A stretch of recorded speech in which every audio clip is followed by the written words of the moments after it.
Good morning, praise the lord. ઈશ્વરનો આભાર માનતા આવો ફરીને એકવાર આજના દિવસની શરૂઆત પણ પ્રભુના વચન અને મનન દ્વારા કરીએ. પ્રભુનું વચન આ પ્રમાણે કહે છે, જેઓને યહોવાના મંદિરમાં રોપવામાં આવેલા તેઓ આપણા દેવના આંગણામાં ખીલી રહેશે. તેઓ ઘડપણમાં પણ ફળદાયક થશે. તેઓ રસે ભરેલા તથા લીલા રહેશે. ગીતશાસ્ત્ર 92મું ગીત, તેની 13મી અને 14મી કલમ. આજનો વિચાર: ખ્રિસ્તમાં અતિ પ્રિયવાલા મિત્રો, પ્રભુ ઈસુ ખ્રિસ્તના મહિમાવંત નામમાં આપ સર્વને સવારની પ્રેમી સલામ સાથે ખૂબ સારી શુભેચ્છા. તેઓને રોપવામાં આવ્યા છે. કચરાની જેમ, પેલા ખડપતવાર હોય છે એમ ગમે ત્યાં સ્વયંભૂ ઉગી નથી નીકળ્યા, અને માટે તેઓ ખીલી રહે છે. હા, તેઓ ગળપણમાં પણ ફળદાયક થશે, રસે ભરેલા તથા લીલા રહેશે. અને એ છે ખરું ફળવંત જીવન. આપણા ઘરમાં મોટેરા, વયોવૃદ્ધ, વડીલ, સિનિયર સિટીઝન્સનું હોવું એ બહુ જ મોટો આશીર્વાદ છે મિત્રો.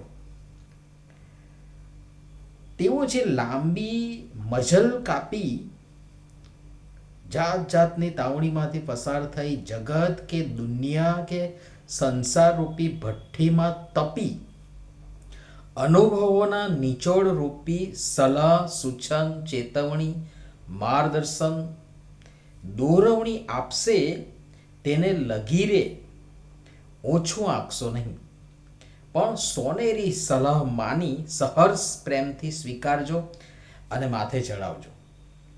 ક્યારેય તેમની અવહેલના કરશો નહીં ને અપમાન કરશો નહીં. ઘરડા ગાડું વાળે એ કંઈ એમ જ નથી કહ્યું. આજનું પરમેશ્વરનું આ વચન મારા એ તમામ આદરણીય મુરબ્બી વડીલો, જેમના માથે સફેદ પડિયાનો તાજ શોભીને ચમકી રહ્યો છે, તેઓ માટે મૂકી રહ્યો છું. મારા આદરણીય મા અને બાપ તો રહ્યા નથી, પણ મારી મંડળી, મારું કુટુંબ અને સમાજના વડીલો, વૃદ્ધો એ મારા મા બાપ. અને હંમેશા આ વર્ષો દરમિયાન તેઓએ મને ઉત્તેજન આપ્યું છે, મારા માટે પ્રાર્થના કરી છે, મને વિવિધ રીતે મદદરૂપ થયા છે, મને ઉત્તેજન આપ્યું છે, મને હિંમત આપી છે. અને વચનોના સંદર્ભમાં પણ જે મેસેજ રોજ બરોજ હું લખું છું, મૂકું છું, ક્યાંક ક્યાંક અનિયમિત થાવ, એ દરમિયાન પણ તેઓ સતત મારી ચિંતા કરતા હોય છે, પ્રાર્થના કરતા હોય છે, ખબર લેતા હોય છે.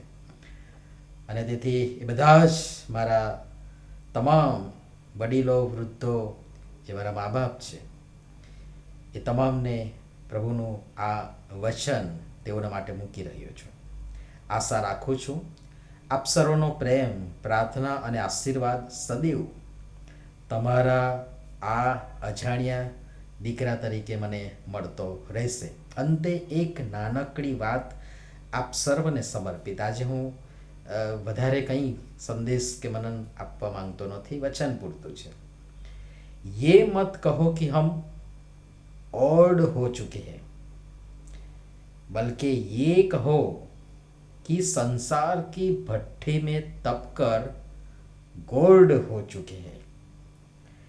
પ્રભુ આપ સર્વને ખૂબ સારી તંદુરસ્તી બક્ષે અને આપનું અમારી સાથે હોવું અમ સર્વ બાળકોને માટે આનંદ અને આશીર્વાદનું કારણ બની રહે, એ જ મારી પ્રાર્થના અને શુભેચ્છા. પ્રભુ આપ સર્વને આશીષ આપો.